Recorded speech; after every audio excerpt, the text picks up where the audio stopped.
Woza. But anyway, introducing our players for the first game of the quarterfinals of the Alpha Team League Amateur Tournament. We have from the Wolf Slayers clan, or the Wolven clan, we have the Red Terran Santiago. And in the bottom right, we have from the Cutie Club, Space Marine, the Salt Lord. Right now both players just making SCVs, nothing quite special, but Santiago, he is opting for the refinery first build, which indicates that he might opt for a more gas heavy build, whereas Space Marine looks like he's just going for barracks first into a refinery opening, which is also very common for Terran. And right from the get-go we see that Space Marine is already building a barracks in the top hidden, well, it's not really hidden, is it? The top part of his first base, and he's hiding the barracks away from his opponent. Note that building the barracks here does sort of prevent Reapers from leaping in here, so that might be a precautionary measure that Space Marine is willing to take. But nevertheless, Santiago, he's opting for he's actually opting for double gas into barracks, which is definitely a strategy I haven't seen in quite a while, and I think what it's reminding me of is some kind of one base all-in. What kind of one base all-in will Santiago execute? Will he try to do a little bit of, you know, one base Banshee play? Maybe mass cyclones, reactor cyclone, one base? That could be possible, but hold your horses, because Santiago, he is a Master 3 / Diamond 1 Terran player, so he should know exactly what's going on. And I'm not sure whether Space Marine has actually scouted Santiago's base. Space Marine actually has scouted Santiago's base, and Space Marine already sees the second refinery there. But what is he going to react with? I don't think he's going to react quite nicely with any sort of possible... I mean, what Space Marine has gone for, he's gone for Reaper Fast Expand. I'm not really a big fan of this against Santiago's one base all-in. Space Marine should have played a little bit more cautiously, but he should be in a fine place if Santiago decides not to. Oh, Santiago's actually going for a very sort of late second command center in exchange for the much quicker factory and starport.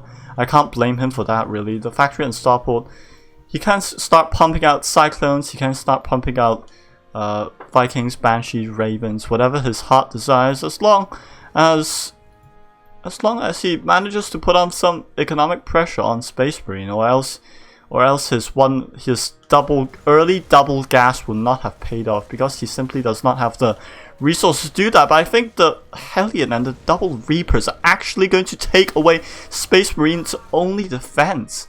And Space Marine right now, he's double producing cyclones from his reactor factory, but ooh, the Hellion and the Reapers, they're gonna start killing the SCVs, and with a little bit of good micro from Santiago, he can just infinitely delay Space Marine's mining for quite some time, and before Space Marine's cyclones do come out.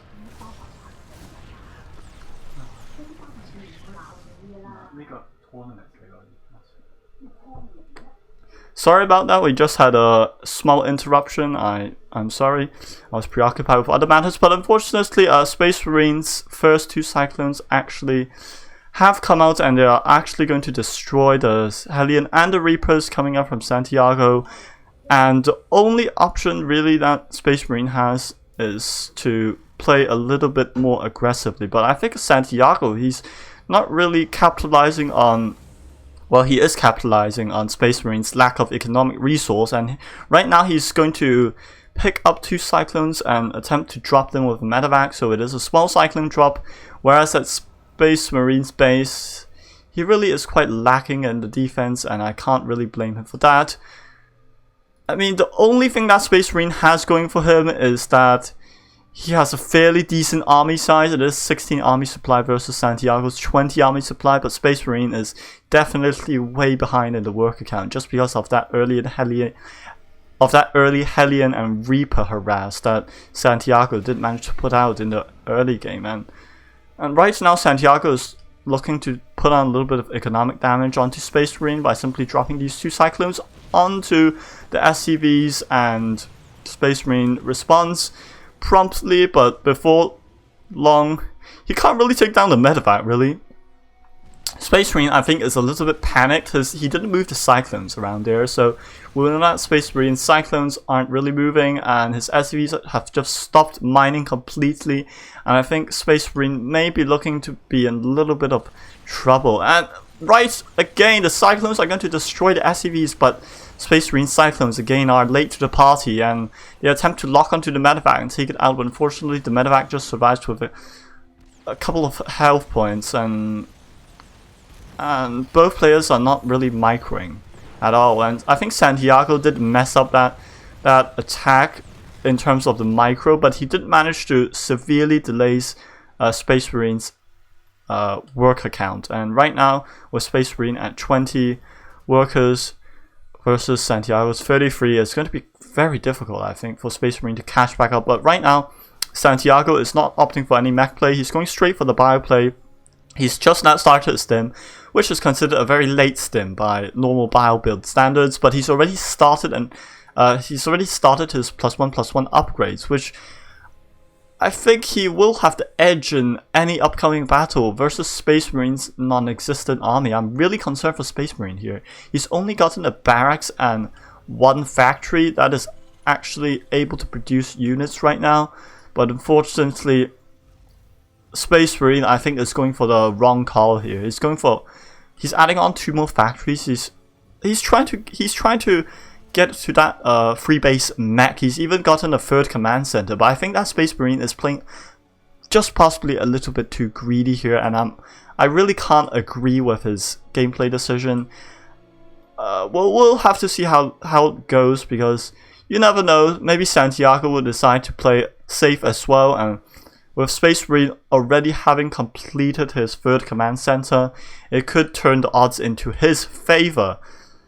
And right now the worker count is starting to even up between Space Marine and Santiago, with Santiago at 42 versus Space Marine's 37 workers, but Space Marine's army supply is unfortunately about half the amount of Santiago's, so that could potentially be very, very disgusting when it comes to engagers. And when Santiago chooses the engagement with his +1/+1 complete, his Marines and his stimmed Marines with combat shield and medevac support is going to prove lethal to Space Marine. But I think Santiago, he's not making any aggressive move. He's just playing very safe, and just like Space Marine, he's just going to build up that 3rd command center. He's going to land it. He's going to get a little bit more mining to be done, but for Santiago, Stimplat has just completed, and I think that it is time for him to make a move out. Indeed, he unsieges all of his tanks. He starts boxing his Marines, and he's going to move out. He's going to move out, but not going really to move out. He should move out at this point. He has 55 army supply versus Space Marine's minuscule 30 army supply. Let's take a look at the units tab to see how many army units that Space Marine currently has. He currently has 3 Hellions, 4 Hellbats, 2 Cyclones, 2 Siege Tanks, and 1 Marine, versus Santiago's 34 Marines, 2 Medevacs, 4 Siege Tanks, and 1 Raven. And mind you, the Raven is absolutely devastating when it comes to early game, because the Raven can just shut down a tank. It can deal a lot of splash damage with his anti-armor missile, as well as doing a little bit of what's it called? What's the last ability? The auto turret, of course, to cause tanks to fire at themselves. But Santiago is moving straight in, and I think that Space Marine definitely has nothing here to contest this lethal push, which I think will, unfortunately, well, Santiago cleverly disables both of the Cyclones and Space Marine's tanks, unfortunately unable to do anything at all versus Santiago's massive Marine army. And I think that Space Marine may just be, or feel a little tilted at this point, just because his army is not the best. He's going to pull some of the SCVs. Is he going to do an all-in with his SCVs? But against Marines with Stim, and the Stim pack is going to be very lethal when it comes to stutter stepping and kiting with the Marines. But Santiago, he's playing it really safe. I really don't know why he's backing off right now. If he just attacked move into Space Marine's 3rd base, or just his base, really. There's absolutely nothing that Space Marine can do. The Space Marine, I don't think he knows the extent to which he is too far behind economically to make any sort of comeback. I think that Space Marine, he's just playing from his heart right now. He's playing his heart out. He's trying to win very hard, but unfortunately the early game just set him back a little bit too much. And again, Santiago moving in with his Marine army, coupled with the siege tank support, is going to absolutely decimate 23 SCVs of Space Marines. And I think that at this point the game might just be over, unless of course Santiago decides to kill all of his units. And indeed, he's just going to do a random ass medevac drop into the main base, which is going to kill more SCVs. But I think that Santiago at this point, he might just be a little bit too cocky, and he's playing with his food, which is something I do not like to see from a higher ranked player, trying to make fun of lower ranked player. But Space Marine siege tanks do take out a couple of Marines, but if you look at the supply right now, I think the supply really says it all. 134 versus 35 supply, it really isn't enough for anybody to get anything done. 11 workers, 24 army supply, 13 minerals here against 56 workers, 1k gas in the bank, and constantly ever increasing mineral income. It's going to be Santiago. I think Santiago's a little bit inexperienced in this affair. He should know that Space Marine really has absolutely nothing in his main base. Santiago's just really, he's just not making the final blow yet. And mind you, Santiago, this strategy can work in the ranks of Diamond 1 to Master 3, but against higher ranked players, if you just let a player macro up, you can make a comeback and you can lose. But Space Marine indeed has to tap out as Wolven Clan Santiago. Terran does manage to take the first game.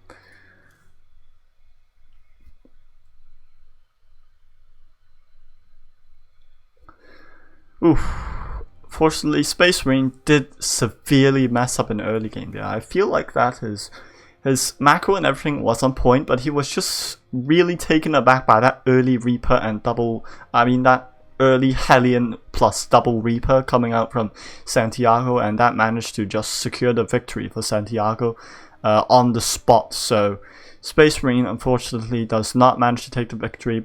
Although, this was a good learning opportunity for him, because not many players in fact go for double gas before expanding as Terran players. So, Space Marine, I'm sure he's learned his lesson. I'll just update the scoreboard right now so that you guys can check out the scoreboard as well. It's going to be 1-0 in favor of the Wolf Slayers, which is, to be fair, it's not bad. I mean, there's still a potential 4 more games to be played, but whichever team reaches 3 points first will in fact win the tournament and win the quarterfinals, and will progress to the next stage, which is the semi-finals, of course.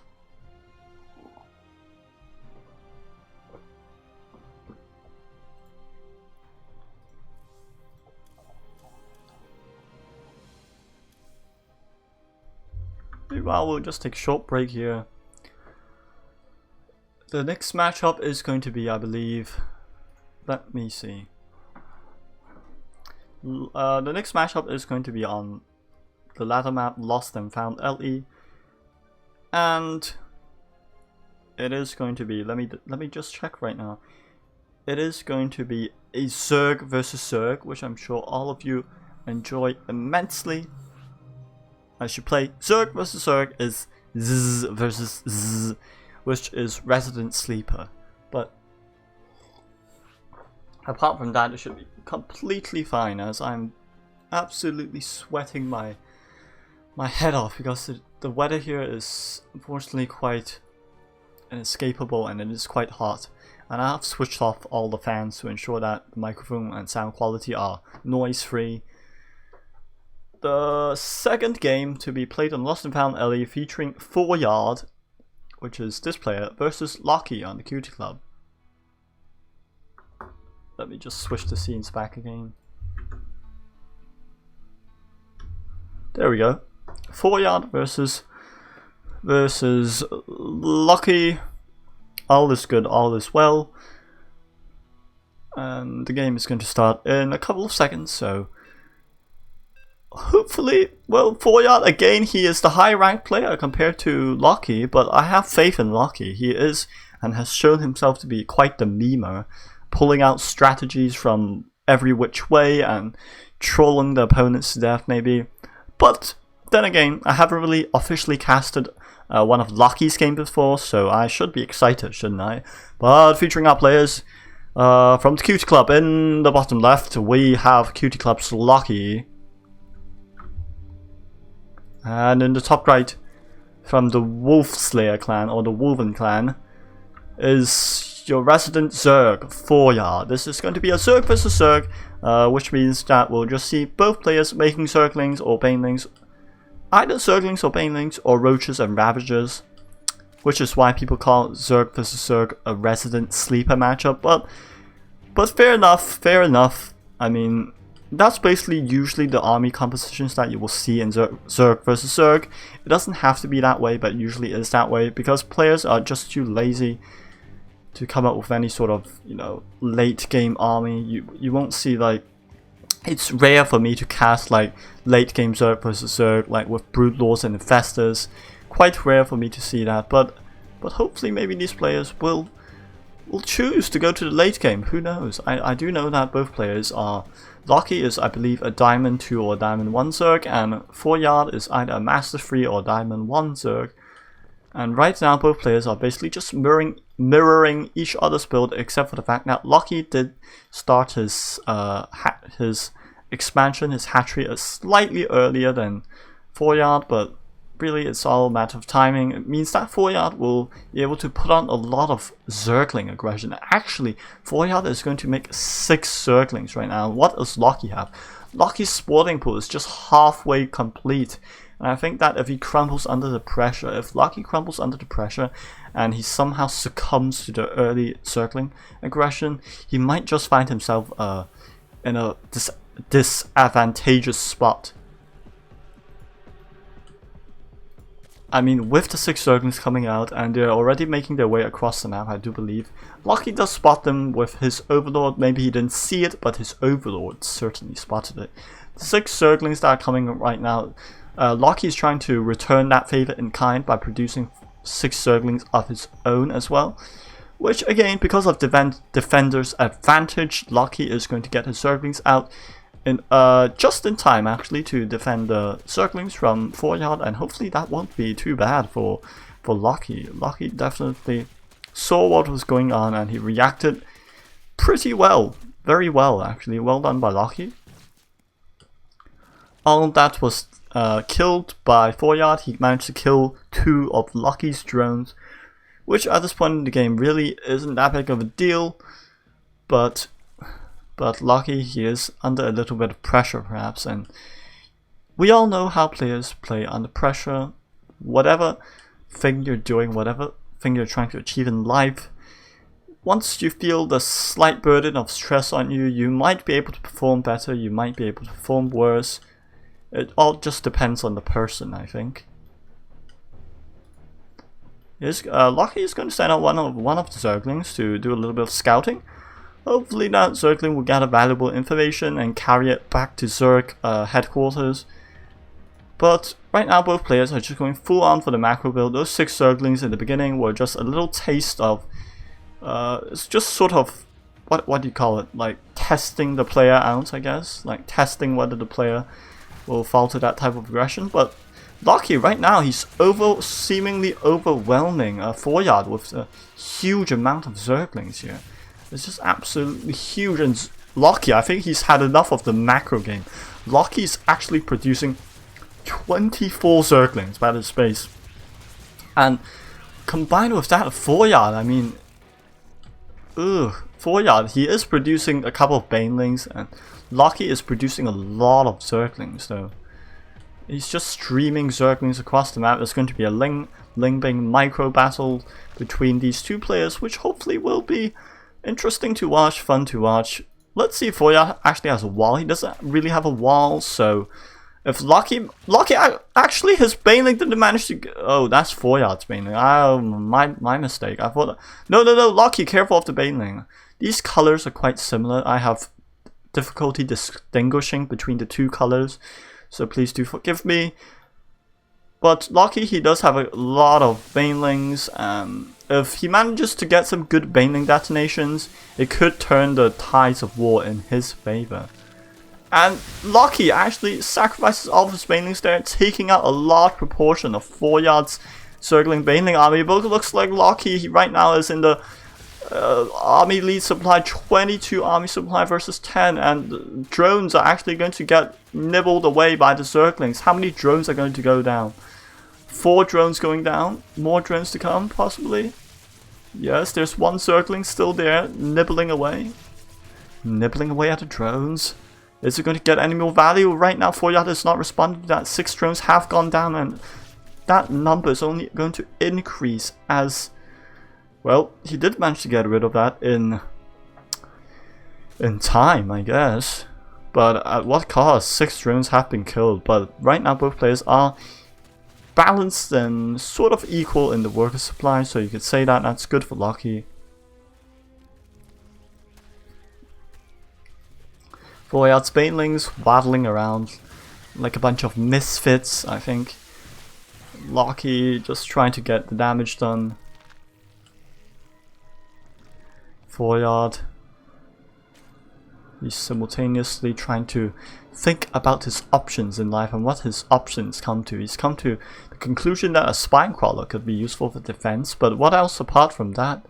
Right now Lucky has already finished his roach one. He's starting to make a couple more roaches, whereas 4 yard, he's just staying on the tier 1 unit list. He's only got a Zergling and Baneling list, but Lucky has been putting on a substantial amount of economic pressure onto 4 yard, and 4 yard managed to defend pretty well, and his strategy is still intact. He wants to make it a Ling Bane wall. A good drizzle, a good sip of water is always good for my throat's health. And 4 yard, well, he's trying to do a little bit of scouting around. He's moving his circus around in a strategical manner, attempting to do a little counter attack, which is noticed by Lucky. But at which point Lucky's army units are unfortunately nowhere near that. Roaches are not exactly the most quick and agile units to defend against the Zergling and Baneling run-bys, but I can't help but think that Lucky is in a very good position. He's already got tier 2 units out, and I'm not sure what else he's going to be producing at this point. He's mutating his lair, mutating his hatchery into a lair, and he's going to be adding on 2 more extractors at his third base in order for that increased gas income, which could possibly help him with getting more Ravagers, which is what I predict is going to be his strategy of choice. Roach Ravagers, perhaps. He is not adding on any Hydralisk Den, but the Hydralisk Den will have to wait until the hatchery has finished morphing into a lair. At which point 4 yard is designed to morph his second base into the lair instead. And for those of you who are unfamiliar with the lair actually has more health than the hatchery, so usually you want to mutate the second base here, which is more vulnerable to attacks, into a lair, so that is extra health. Right now the lair has 2,000 health versus the hatchery, which is 1,500 health. But ooh, I think a Baneling attack just absolutely butchered Lucky's worker supply, and right now 14 drones have been killed by that Baneling attack. Ooh, Lucky. But Lucky, he does have a slight advantage in terms of the army. He can't really wait any longer. He needs to attack now, or 4 yard is going to develop a significant economic lead. Oh, Lucky. You need to do a little bit better than that, my man. Lucky moving out with his roaches. Let's take a look at the upgrades. There's no roach speed, which is why these roaches are waddling at an inextricably and agonizingly, painfully slow speed, which might somewhat limit Lucky's movement in terms of, holy cow, this is going to be a roach versus roach battle. Well, this will be interesting to watch. Right now, Lucky is in a supply lead. He does have the Ravagers, which Foyard does not have. Foyard is doing a little preemptive splitting, which is clever by his part, but Ravagers again cost a lot of gas, and if those corrosive biles don't land, I think that Lucky might be in a world of pain. But Lucky, surely, he's not a Terran. He can't scan forward to see what's ahead of him. But I think if Lucky took that battle, combined with the Ravagers landing good corrosive biles, he might have been able to take the lead in terms of army supply. He's going to rush in with his roaches. Are his Ravagers going to land any corrosive biles? Actually, they're going to land a couple of corrosive biles, but is it enough? I do not think so. Oh dear me, Lucky just making a potato move. He just sort of ran in off his roaches to no avail. That is quite unfortunate. Well, Lucky, he's making a couple more Ravagers. He knows that Ravagers is possibly the only way to win a roach versus roach battle. You got to land those corrosive biles accurately, or else you simply cannot take the upper hand. And because of the corrosive biles and very nice splitting by Foyard, I must admit, but Lucky, he's roaches and Ravagers. I think that the corrosive biles actually are not enough to take down this roach army coming from Foyard. This is going to be very painful indeed for Lucky, and I think that with Foyard in the supply advantage of 170 versus Lucky's dwindling 100 supply, I think that Lucky might just have to tap out right now, and indeed the Wolf Layers clan Foyard does manage to take the victory.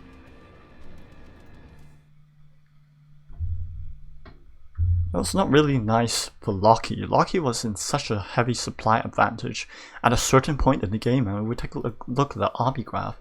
Lucky right now, he was at a little bit of an advantage right here for the army supply, but unfortunately he just messed up one big engagement and he lost all of his army supply, which resulted in him losing the game, which is unfortunate. But I'm sure that for Lucky it was a test in patience and a test in his micro skills.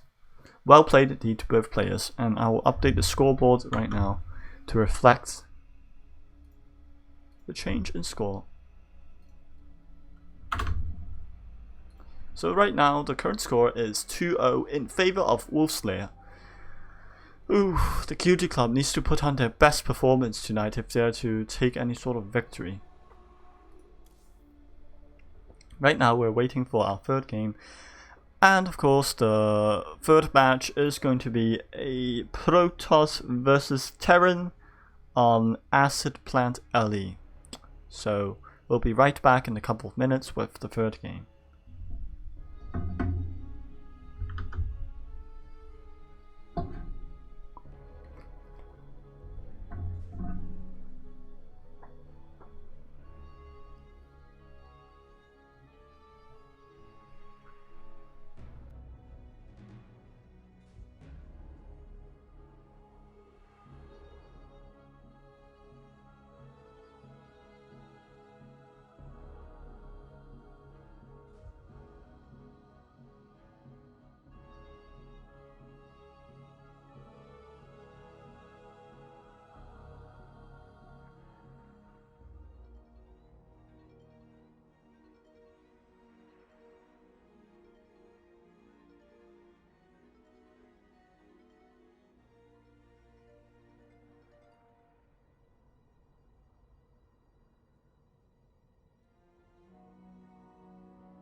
And we're back with the third game of the series of this best of 5, and the map that it will be played on is Acid Plant Alley, and it is going to be a Protoss versus Terran. Well, whilst we're waiting for the players, we can talk about Acid Plant Alley, which I'm not that familiar, but Acid Plant Alley is a fairly large map and it's got a lot of wide open spaces. And what I'm excited for is basically the Protoss versus Terran, really. Because Terran has gotten a significant buff since the last, I can't remember what patch it was, but the Marauder buff anyway. I keep talking about the Marauder buff, like it's somehow going to magically win the Terran off the games, but that's not going to happen because it's simply the fact that Protoss has a lot of different strategies to overwhelm Terran units, such as High Templar, obviously. Nonsensical spells like that, basically. I can't see Terran losing as Bio unless they sort of don't split their units at all, which is not really possible in this case. Ooh, it's really hot here.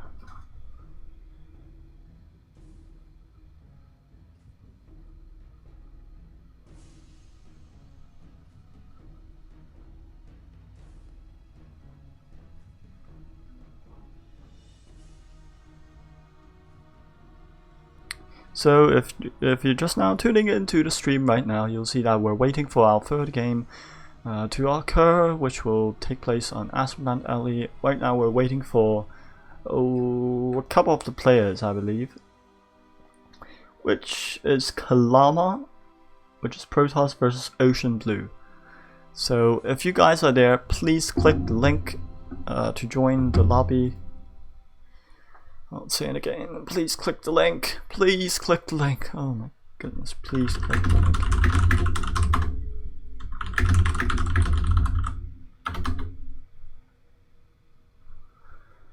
link. Right, come on now, guys. We aren't waiting forever. There's time limit. Come on now.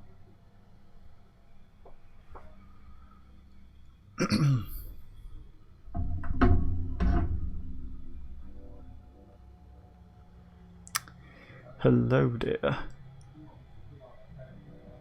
Garfield. I see you there, and lurking at the chat, being a little bit of a stalker there.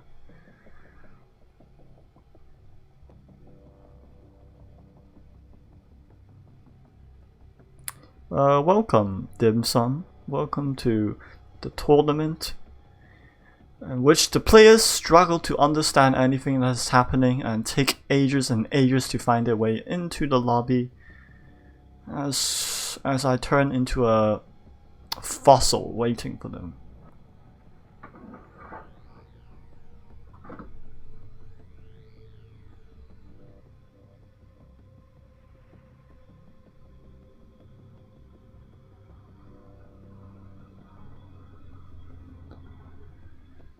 Wait no longer, I am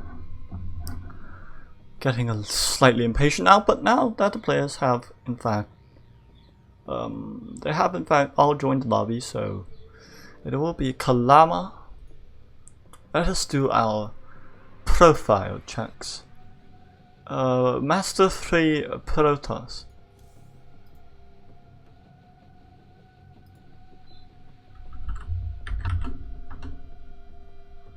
Looks like there's a problem with Ocean Blues. Ow!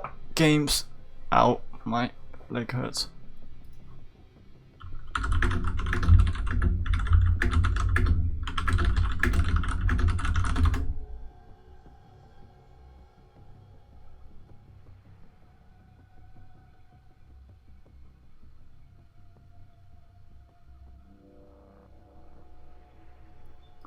Right, a slight miscommunication there. In fact, I think one of the rules for this tournament is that you have to have at least played 50 games in order to determine the real rank of your main account. So he was a bit confused there, but hopefully the third game of the tournament should start in around 7 seconds now.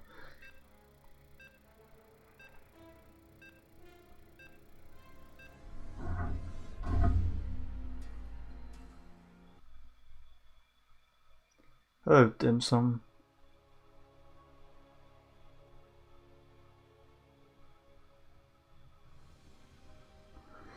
And introducing our players in the third game of the series. In the bottom right, we have Cutie Club's Ocean Blue, aka Koru, aka Noel, which is quite a meme, I must say. And in the top left, who will be playing as the Blue Protoss today, it is going to be Kalama from the Wolvins clan, the Wolflayers clan. As Ocean Blue, he's decided, well, what strategy I'm going to go for today. In fact, I'm going to go for, why not, Refinery first, for that extra gas income at the beginning of the game, transitioning to possibly an early factory and a cyclone, followed by possibly a Viking or two Vikings, or maybe no starport at all, who knows. I'm not familiar with the build order, but right now Kalama is sending out his first probe in order to do a little bit of scouting, providing him with that essential information that he will need in order to base his game decisions on. Ocean Blue, in kind, is also sending his own scout out in order to scout out that valuable information as to whether Protoss is being disgusting and cheesing again, or perhaps Kalama is just worried about like a Reaper rush or something. But the probe, again, this is the tilting probe that Protoss, since probes do regenerate shields at a fairly high rate once they're out of combat for a couple of seconds. Probes can in fact be incredibly resilient against Terran SCVs, and right now Ocean Blue is doing the same. He is just clicking his SCV around and around. He's going to do a little bit of scouting. I'm not sure whether Ocean Blue actually managed to spot that second gas. He does actually manage to spot that second gas being taken, which is good for him, providing him with the possibility of a Stargate opening or something that is more gas intensive for the Protoss. In fact, Ocean Blue is going to be starting out his factory very quickly. His factory coupled with the reactor, and the probe of course is just going to continue scouting, and Ocean Blue did forget to lift up that supply depot, but the Reaper is coming along to take it away anyway, so good for them, good for Ocean Blue. That was quite a nice pickup, and that's one probe down. But that probe, I think at that point was quite suicidal anyway, going out that far into enemy territory and expecting itself to live. And I'm quite sure probes are also machines, so you cannot assign a gender to them, which is why it should be politically correct in a time like this. And in 2018, you must be exceptionally politically correct, referring to everything in its correct gender pronoun, or else you risk the probe zaps the Reaper. Meanwhile, the Stalkers are going to move out, and this is actually a very good move, I think, by Kalama, since the two Stalkers are quite resilient to any sort of marine fire or marines in general. Ocean Blue is doing the right thing by making a bunker and burrowing a Widow Mine in front of his second command center. A good move by both of the players, sort of reading each other's minds.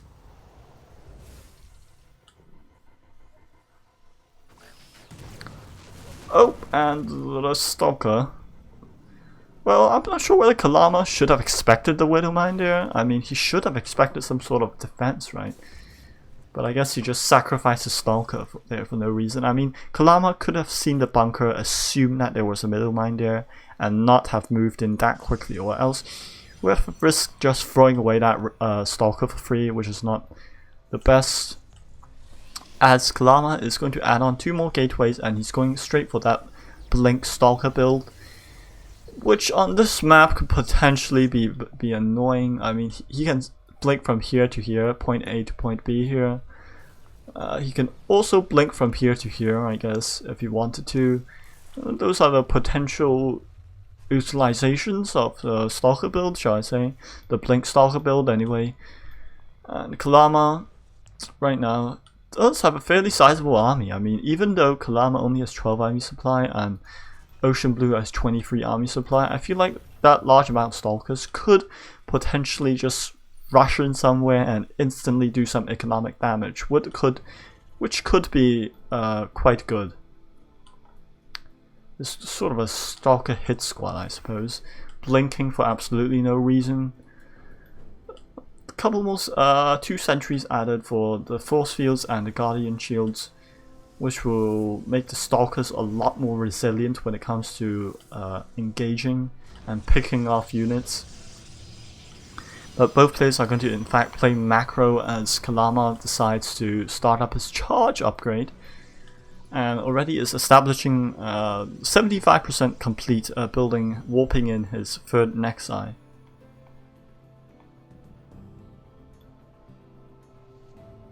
And so far we can't say the same for Mr.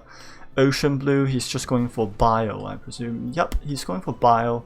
Albeit he does not have his stim or any upgrade complete, so it could not be very good. Oh, he started halfway done, about 60% done his stim is.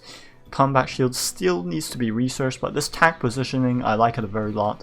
This is basically an impenetrable fortress into which all stalkers walk into and die. I mean, even if Kalama decided to blink in stalkers from point A to point B here, Ocean Blue could simply rotate his army upwards and defend against that blink stalker harass. Meanwhile, a hallucinated Phoenix is going to do a little bit of scouting, and Kalama is going to potentially just decide what to do from there, I guess.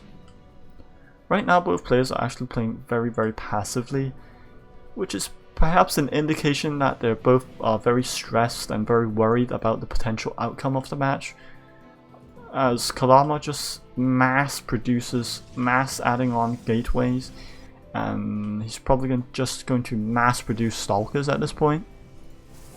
His Templar Archives, I clicked on it, I can't see where it is. Where's the Templar Archives? Wait, what? I saw Templar Archive. Oh right, it's right here, Templar Archives.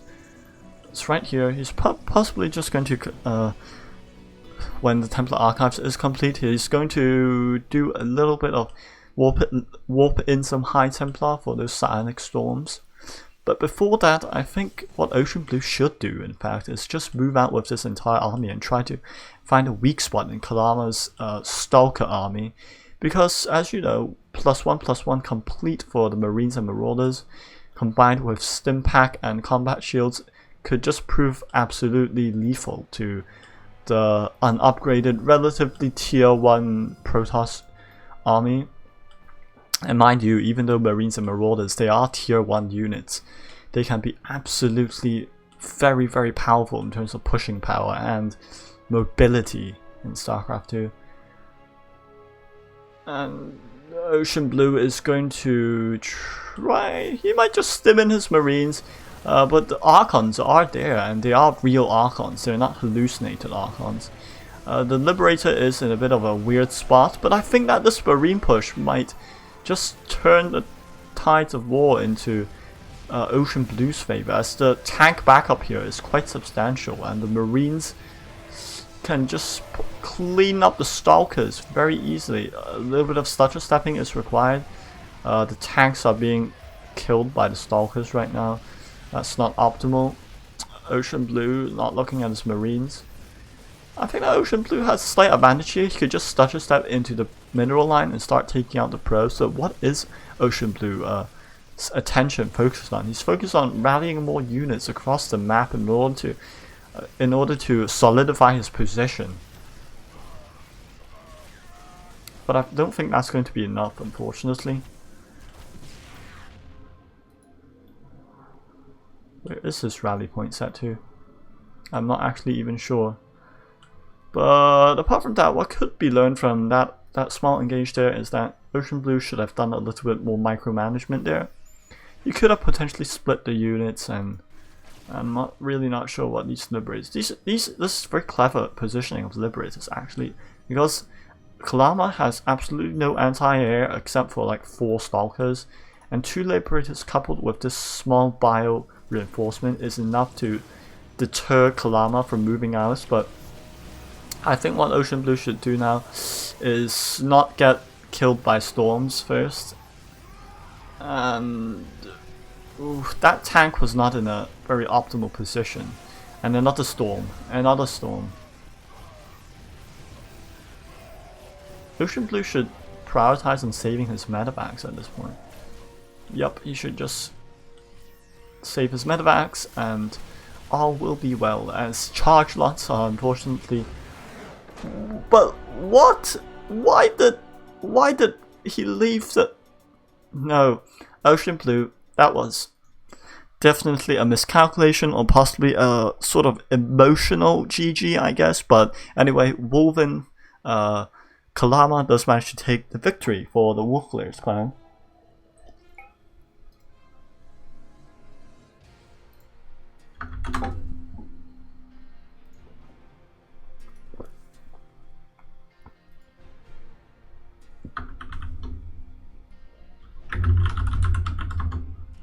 I am thoroughly confused.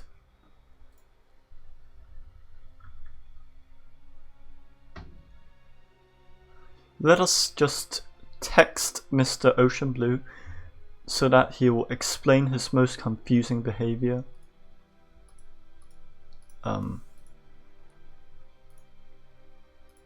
Oh, he is offline right now, I see. Anyway, Wolf Lairs clan do manage to take the series 3-0, and with Ocean Blue at the end there being a little bit salty and tilted, tapping out for absolutely no reason whatsoever when the game was still at a winnable situation.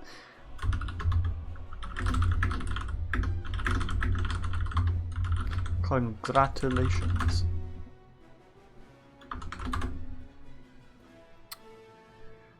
But I think what that is going to be the end of this quarterfinals, and we'll have to ask Ocean Blue about his decision making right there, which is very confusing, and I have absolutely no idea why he did what he just did.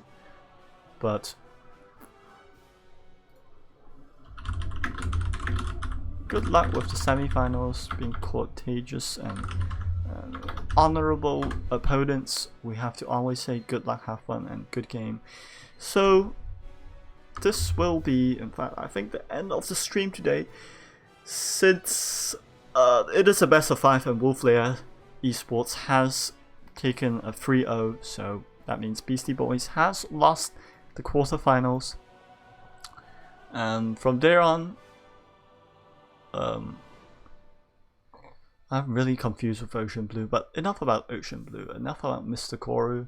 I think that is going to be the series for today, so thank you for tuning in, thank you for watching, wherever you are. Hope you have a wonderful day, and I'll possibly see you people next time, possibly in another tournament. But for now, goodbye.